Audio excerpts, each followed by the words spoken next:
Welcome back to my channel. ಹೊಸದಾಗಿ channel ನೋಡ್ತಾ ಇದ್ದರೆ ಸಬ್ಸ್ಕ್ರೈಬ್ ಮಾಡಿಕೊಂಡು ಸಪೋರ್ಟ್ ಮಾಡಿ. ವಾರಾಹಿ ದೇವಿಯ ಆಶೀರ್ವಾದ ಅನುಗ್ರಹ ಎಲ್ಲರ ಮೇಲೂ ಇರಲಿ ಅಂತ ವಿಡಿಯೋ ಪ್ರಾರಂಭ ಮಾಡ್ತಾ ಇದ್ದೀನಿ. ಅತ್ಯದ್ಭುತವಾಗಿ ನಮಗಿನ್ನೇನು ಸಂಕ್ರಾಂತಿ ಹಬ್ಬ ಬಂತು. ನಾವು ಸುಗ್ಗಿ ಹಬ್ಬವನ್ನು ತುಂಬಾ ಚೆನ್ನಾಗಿ ಎಲ್ಲರೂ ಕೂಡ ಆಚರಣೆ ಮಾಡ್ತೀವಿ. ಅಂದರೆ ಸೂರ್ಯದೇವನು ದಕ್ಷಿಣಾಯಣದಿಂದ ಉತ್ತರಾಯಣದ ಕಡೆ ತನ್ನ ಪಥವನ್ನು ಬದಲಿಸುವಂಥ ಮುಹೂರ್ತಕ್ಕೆ ನಾವು ಸುಗ್ಗಿ ಹಬ್ಬ ಅಂತ ಹೇಳ್ತೀವಿ. ಹಾಗೂ ಅದಕ್ಕೂ ಮುಂಚೆ ಭೋಗಿ ಹಬ್ಬ ಅನ್ನುವಂಥದ್ದು ತುಂಬ ವಿಶೇಷವಾಗಿರುತ್ತೆ. ಎಲ್ಲ ಪ್ರಾಂತ್ಯಗಳಲ್ಲೂ ಕೂಡ ಅವರವರ ಪದ್ಧತಿಗೆ ಅನುಗುಣವಾಗಿ ಮಾಡ್ಕೊಳ್ತಾ ಇರ್ತಾರೆ. ಸುಗ್ಗಿ ಹಬ್ಬ ಅಂತ ಹೇಳ್ತೀವಿ, ಸಂಕ್ರಾಂತಿ, ಪೊಂಗಲ್, ಈ ರೀತಿ ಕೆಲವೊಂದು ಪ್ರಾಂತ್ಯಗಳಲ್ಲಿ ಕೆಲವು ಹೆಸರುಗಳಿಂದ ಕರೆಯೋದು. ಆದರೆ ಹಬ್ಬ ಮಾತ್ರ ತುಂಬಾ ಚೆನ್ನಾಗಿರುತ್ತೆ. ರೈತರು ಎಲ್ಲರೂ ಕೂಡ ಸುಗ್ಗಿ ಹಬ್ಬವನ್ನು ತುಂಬ ವಿಜೃಂಭಣೆಯಿಂದ ಆಚರಣೆ ಮಾಡುವಂಥದ್ದು. ಯಾಕಂದರೆ ನಾವೇನು ಬೆಳೆದಿರ್ತೀವಿ ಆ ಬೆಳೆ ದವಸ ಧಾನ್ಯಗಳನ್ನು ರಾಶಿ ಮಾಡಿ ಪೂಜೆಯನ್ನು ಮಾಡಿ ಇದು ಬರುವ ವರ್ಷಕ್ಕೆ ಇನ್ನಷ್ಟು ಮತ್ತಷ್ಟು ಅಂತ ಜಾಸ್ತಿ ಆಗಲಿ, ಅಂದರೆ ಸಮೃದ್ಧಿ ಆಗುವಂತೆ ನಮ್ಮ ಮನೆಯಲ್ಲಿ ಎಲ್ಲ ರೀತಿಯಲ್ಲೂ ಕೂಡ ಚೆನ್ನಾಗಿರಲಿ ಅಂತ ತುಂಬ ಜನಕ್ಕೆ ಈ ಹಬ್ಬಕ್ಕೇ ದಾನ ಧರ್ಮ ಮಾಡುವಂಥದ್ದು ಸ್ನೇಹಿತರೆ. ಆ ದವಸ ಧಾನ್ಯಗಳನ್ನು ಈ ರೀತಿ ಆಚರಿಸುವಂಥದ್ದು. ಹಾಗೆ ನಾವು ಭೋಗಿ ಹಬ್ಬಕ್ಕೆ ನಮ್ಮ ಮನೆಯಲ್ಲಿ ಇರುವಂಥ ಹಳೆಯ ವಸ್ತುಗಳನ್ನು ಒಂದು ಭೋಗಿ ಹಾಕುವ ಪದ್ಧತಿ ಅನ್ನುವಂಥದ್ದು ಇರುತ್ತೆ. ಆದರೆ ಬರೀ ನಾವು ಹಳೆಯ ವಸ್ತುಗಳನ್ನು ಹಾಕಬೇಕು ಅನ್ನುವಂಥ ಪದ್ಧತಿ ಅಲ್ಲ. ಇದರ ಅರ್ಥ ನಮ್ಮ ಹಳೆಯ ಆಲೋಚನೆಗಳು, ನಮ್ಮ ಹಳೆಯ ಜೀವನ ಏನಿರುತ್ತೆ, ಅಂದರೆ ಪ್ರತಿಯೊಬ್ಬರಿಗೂ ಕೂಡ ಕಷ್ಟ ಸುಖ ಅನ್ನುವಂಥದ್ದು ಬಂದೇ ಬರುತ್ತೆ.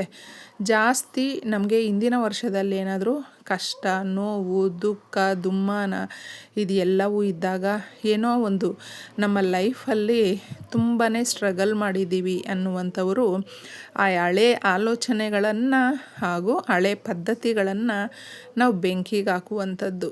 ಅಂದರೆ ತುಂಬ ಚೆನ್ನಾಗಿರುತ್ತೆ. ಇದರ ಅರ್ಥ ಕೂಡ ಸ್ನೇಹಿತರೆ, ಹಳೆ ಬಟ್ಟೆಗಳನ್ನು, ಹಳೆ ವಸ್ತುಗಳನ್ನು ನಾವು ಭೋಗಿಗೆ ಹಾಕುವಾಗ ನಮ್ಮ ಮನಸ್ಸಲ್ಲಿ ಏನಾದರೂ ಆ ರೀತಿ ಆಲೋಚನೆಗಳಿದ್ದರೂ ಕೂಡ ಅವುಗಳನ್ನು ಕೂಡ ಸುಟ್ಟು ಬೂದಿ ಮಾಡುವಂತೆ ನಾವು ಭಗವಂತನನ್ನು ಕೇಳ್ಕೊಳ್ತೀವಿ. ಈ ಒಂದು ಪರಿಹಾರವನ್ನು ನಾವು ಈ ಭೋಗಿಗೆ ಈ ಬೆಂಕಿಯಲ್ಲಿ ಹಾಕಬೇಕಾದ್ರೆ ಕೆಲವೊಂದು ವಸ್ತುಗಳನ್ನು ಕೂಡ ನಾವು ಹಾಕೋದ್ರಿಂದ ಏನಾಗುತ್ತೆ ಅಂದರೆ ನಮ್ಮ ಮನೆಯಲ್ಲಿ ಇರುವಂಥ ನಾನಾ ರೀತಿಯ ಸಮಸ್ಯೆಗಳಿರುತ್ತಲ್ವ, ಅವುಗಳನ್ನು ಎಲ್ಲವೂ ತಗೊಂಡೋಗಿ ನಾವು ಸುಟ್ಟು ಬೂದಿ ಮಾಡುವಷ್ಟು ಶಕ್ತಿ ಅದರಲ್ಲಿರುತ್ತೆ ಅಂತ ಹೇಳಬಹುದು. ಈಗ ತುಂಬ ಚಳಿಗಾಲ ಇರೋದರಿಂದ ನಾವು ಅಲ್ಲಲ್ಲಿ ಬೆಂಕಿಯನ್ನು ಕೂಡ ಹಾಕ್ತೀವಿ. ಹಾಗೂ ಎಲ್ಲರೂ ಕೂಡ ಒಟ್ಟಾಗಿ ಒಂದು ಬಾಂಧವ್ಯದಿಂದ ನಾವು ಈ ಹಬ್ಬವನ್ನು ಆಚರಿಸುವಂಥದ್ದು ಸ್ನೇಹಿತರೆ. ತುಂಬಾ ಚೆನ್ನಾಗಿರುತ್ತೆ.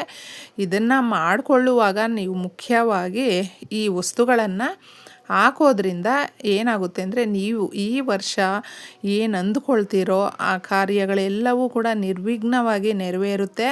ಸಾಧಾರಣವಾಗಿ ನಾವು ಅಂದ್ಕೊಳ್ತೀವಿ ಇದೆಲ್ಲವೂ ಕೂಡ ಇರುತ್ತಾ ಅಂತ, ತಪ್ಪದೇ ಇದೆ. ಯಾಕಂದರೆ ಅದರಲ್ಲಿ ಸೂಚಿಸುವಂಥ ಒಂದೊಂದು ವಸ್ತುವು ಕೂಡ ನಮ್ಮ ಜಾತಕವನ್ನು ಬದಲಿಸುತ್ತೆ. ನಾವು ಏನು ಆಲೋಚನೆ ಮಾಡ್ತಾ ಇರ್ತೀವಿ, ನಮ್ಮ ದೃಷ್ಟಿಕೋನ ಏನಿರುತ್ತೆ ಅದನ್ನು ನಾವು ಬದಲಾಯಿಸ್ಕೊಂಡ್ರೆ ನಾವು ಇಷ್ಟು ವರ್ಷ ಕಷ್ಟಪಟ್ಟಿರುವಂಥದ್ದು ಒಂದೇ ಸರಿ ಹೋಗ್ಬಿಡುತ್ತೆ. ಅಷ್ಟು ಚೆನ್ನಾಗಿರುವಂಥದ್ದು ನೀವು ತುಂಬಾ ಸುಲಭ ವಿಧಾನದಲ್ಲೇ ಮಾಡುವಂಥ ಪರಿಹಾರವನ್ನು ಇಲ್ಲಿ ತಿಳಿಸ್ತಾ ಇದ್ದೀನಿ. ಕೆಂಪು ಬಣ್ಣ ಅನ್ನುವಂಥದ್ದು ಶುಕ್ರಕಾರಕ, ಶುಕ್ರರನ್ನು ಸೂಚಿಸುತ್ತೆ. ಒಂದು ಚಿಕ್ಕದಾಗಿ ತಗೊಳ್ಳಿ, ನಮಗೇನು ಇದು ದೊಡ್ಡದಾಗೇ ಬೇಕಾಗಿಲ್ಲ. ಸ್ವಲ್ಪ ಚಿಕ್ಕದಾಗೆ ಕೆಂಪು ಕಲ್ಲರಲ್ಲಿರುವಂಥ ಬ್ಲೌಸ್ ಪೀಸ್ ಇದ್ದರೂ ಸಾಕಾಗುತ್ತೆ, ಕಟ್ ಮಾಡಿ ನೀವು ತಗೊಳ್ಬಹುದು.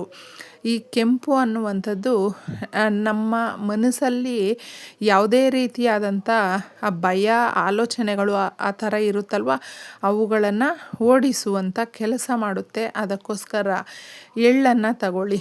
ಎಳ್ಳು ಅನ್ನುವಂಥದ್ದು ತುಂಬ ಜನಕ್ಕೆ ಶನಿ ದೋಷಗಳು ಅನ್ನೋದು ತುಂಬ ಕಾಡ್ತಾ ಇದೆ ಅಂತ ಹೇಳ್ತಾರೆ. ಅವ್ರಿಗೆ ಅದರಿಂದ ವಿಮುಕ್ತಿ ಹೊಂದೋದಕ್ಕೆ ಹಾಗೂ ಲಕ್ಷ್ಮೀದೇವಿಗೆ ಇಷ್ಟವಾಗುವಂಥ ವಸ್ತುಗಳಲ್ಲಿ ಕಾಳುಮೆಣಸು ಅನ್ನುವಂಥದ್ದು ತುಂಬಾ ಚೆನ್ನಾಗಿರುತ್ತೆ. ಈ ಕಾಳುಮೆಣಸಿನ ಒಂದು ಪರಿಹಾರ ಕೂಡ ನಮ್ಮ ನಕಾರಾತ್ಮಕ ಶಕ್ತಿಗಳನ್ನು ಭಸ್ಮ ಮಾಡುವಂಥ ಕೆಲಸ ಮಾಡುತ್ತೆ.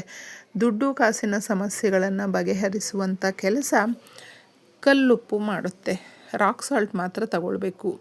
ಇನ್ನು ಇದಕ್ಕೆ ಮುಖ್ಯವಾಗಿ ಅರಿಶಿಣ ಕುಂಕುಮ ಸ್ವಲ್ಪ ಸ್ವಲ್ಪ ಹಾಕಬೇಕು. ಯಾವಾಗಲೂ ಯಾವುದೇ ಒಂದು ಒಳ್ಳೆ ರೀತಿಯ ಶುಭ ಕಾರ್ಯಗಳನ್ನು ಪರಿಹಾರಗಳನ್ನು ನಾವು ಮಾಡಿಕೊಳ್ಬೇಕಾದ್ರೆ ತಗೊಳ್ಳುವಂಥ ಅರಿಶಿಣ ಕುಂಕುಮ ಅನ್ನುವಂಥದ್ದು ಬಹಳ ಮುಖ್ಯವಾಗಿರುತ್ತೆ. ಕುಂಕುಮ ಬಂದು ದುರ್ಗಾದೇವಿ ಶ್ರೀ ಮಹಾಲಕ್ಷ್ಮಿಯ ಸೂಚಿಸುವಂಥ ಈ ಒಂದು ಕುಂಕುಮವನ್ನು ನಾವು ತಗೊಂಡ್ರೆ ತುಂಬ ಚೆನ್ನಾಗಿರುತ್ತೆ. ಅರಿಶಿಣ ಬಂದು ಗುರುಬಲ, ಒಬ್ಬ ಮನುಷ್ಯನಿಗೆ ಬಹಳ ಮುಖ್ಯವಾಗಿರುವಂಥದ್ದು. ಸ್ವಲ್ಪ ಅರಿಶಿಣವನ್ನು ತಗೊಳ್ಳಿ. ಸಾಸಿವೆ ಅನ್ನುವಂಥದ್ದು ನರದೃಷ್ಟಿಯನ್ನು ತೆಗೆದು ಬಿಸಾಕುತ್ತೆ. ಮನುಷ್ಯನಿಗೆ ಯಾವಾಗಲೂ ಅಷ್ಟೇ, ಅವ್ರು ಚೆನ್ನಾಗಿದ್ದಾರೆ, ಅವರು ತುಂಬ ಖುಷಿಯಾಗಿದ್ದಾರೆ, ಬಯಸಿದಂಥ ಜೀವನ ಸಿಕ್ಕಿದೆ, ಈ ರೀತಿ ಹೇಳ್ಕೊಳ್ತಾ ಇರ್ತಾರೆ ನಮ್ಮ ಬಗ್ಗೆ ನೋಡಿ. ಅಂಥವ್ರಿಗೆ ತಕ್ಕ ಪಾಠ ಕಲಿಸುವಂಥದ್ದು ಸಾಸಿವೆ. ಸ್ವಲ್ಪ ಪಚ್ಚ ಕರ್ಪೂರವನ್ನು ತಗೊಳ್ಳಿ. ಪಚ್ಚ ಕರ್ಪೂರ ಯಾವ ಜಾಗದಲ್ಲಿರುತ್ತೋ ಆ ಜಾಗದಲ್ಲಿ ನಮಗೆ ಶ್ರೀ ಮಹಾಲಕ್ಷ್ಮಿ ಬಂದು ಇರುವಂಥದ್ದು.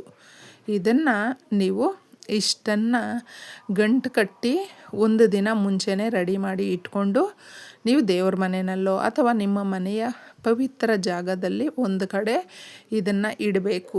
ತದನಂತರ ಬೆಳಗ್ಗೆ ನೀವು ಸ್ನಾನ ಮಾಡಿಕೊಂಡು ಅಥವಾ ಕೈ ಕಾಲು ಮುಖ ತೊಳ್ಕೊಂಡು ಭೋಗಿ ಯಾವ ಜಾಗದಲ್ಲಿ ಹಾಕ್ತೀರ ನೋಡಿ ಆ ಜಾಗದಲ್ಲಿ ಹೋಗಿ ಕೇಳ್ಕೊಳ್ಬೇಕು. ಅಗ್ನಿದೇವನನ್ನು ಕೇಳಿಕೊಂಡು ನಮ್ಮ ಮನಸ್ಸಲ್ಲಿ ನಮ್ಮ ಜೀವನದಲ್ಲಿ ಏನೇ ಒಂದು ನಕಾರಾತ್ಮಕ ಶಕ್ತಿಗಳ ಕೈವಾಡ ಇದ್ದರೂ ಅವುಗಳನ್ನು ಭಸ್ಮ ಮಾಡು. ಅಂದರೆ ನಮಗೆ ಗೊತ್ತೋ ಗೊತ್ತಿಲ್ಲದೆ ಮನುಷ್ಯ ಅಂದ ಮೇಲೆ ಅಹಂಕಾರ ಅನ್ನುವಂಥದ್ದು ಬರುತ್ತೆ. ನಮಗೆ ಏನಾದರೂ ಅಭಿವೃದ್ಧಿ ಜಾಸ್ತಿ ಆದಾಗ ಏನು ಯಾರನ್ನೇನು ನಾವು ಕೇಳೋದು, ಏನು ಮಾಡೋದು, ನಾವು ಮಾಡ್ಕೊಳ್ತೀವಿ, ಈ ರೀತಿಯೆಲ್ಲ ನಮಗೆ ಬಂದುಬಿಡುತ್ತೆ. ಅಹಂ ಅನ್ನೋದು ಕೂಡ ಮನುಷ್ಯನಿಗೆ ಇರಬಾರ್ದು ಸ್ನೇಹಿತರೆ. ಎಂತಹ ಪರಿಸ್ಥಿತಿಯಲ್ಲೂ ಕೂಡ ನಾವು ನಮ್ಮ ಮನಸ್ಸನ್ನು ಸ್ಥೀಮಿತದಲ್ಲಿ ಇಟ್ಕೊಂಡು ಆಲೋಚನೆ ಮಾಡ್ತಾ ಮುಂದೆ ನಾವು ಹೆಜ್ಜೆ ಇಟ್ಟಾಗ ತುಂಬ ಚೆನ್ನಾಗಿರುತ್ತೆ. ಆ ರೀತಿಯ ಎಲ್ಲ ಗುಣಗಳನ್ನು ನಮಗೆ ಕೊಡು ತಾಯಿ ಅಂತ ಕೇಳಿಕೊಂಡಿದ್ದೆ. ಇದನ್ನು ನೀವು ಅದರಲ್ಲಿ ಹಾಕಬೇಕು. ಈ ಥರ ಹಾಕಿದಾಗ ಅದರಲ್ಲಿ ತಿಳಿಸಿರುವಂಥ ಎಲ್ಲ ವಸ್ತುಗಳು ಕೂಡ ಪ್ರಕೃತಿಯನ್ನು ಶುದ್ಧಿ ಮಾಡುತ್ತೆ. ಪ್ರಕೃತಿಯಲ್ಲಿ ಆ ವಾತಾವರಣ ಅನ್ನುವಂಥದ್ದು ತುಂಬ ಚೆನ್ನಾಗಿ ನಮ್ಮನ್ನು ಆರೋಗ್ಯವಂತರನ್ನಾಗಿ ಮಾಡುತ್ತೆ. ಎಲ್ಲ ರೀತಿಯ ಶಕ್ತಿಗಳನ್ನು ಕೊಟ್ಟು ಕಾಪಾಡುವಂಥದ್ದಾಗುತ್ತೆ. ಮಾಡ್ಕೊಂಡು ನೋಡಿ, ಎಲ್ರಿಗೂ ಒಳ್ಳೆಯದಾಗುತ್ತೆ. ಧನ್ಯವಾದಗಳು.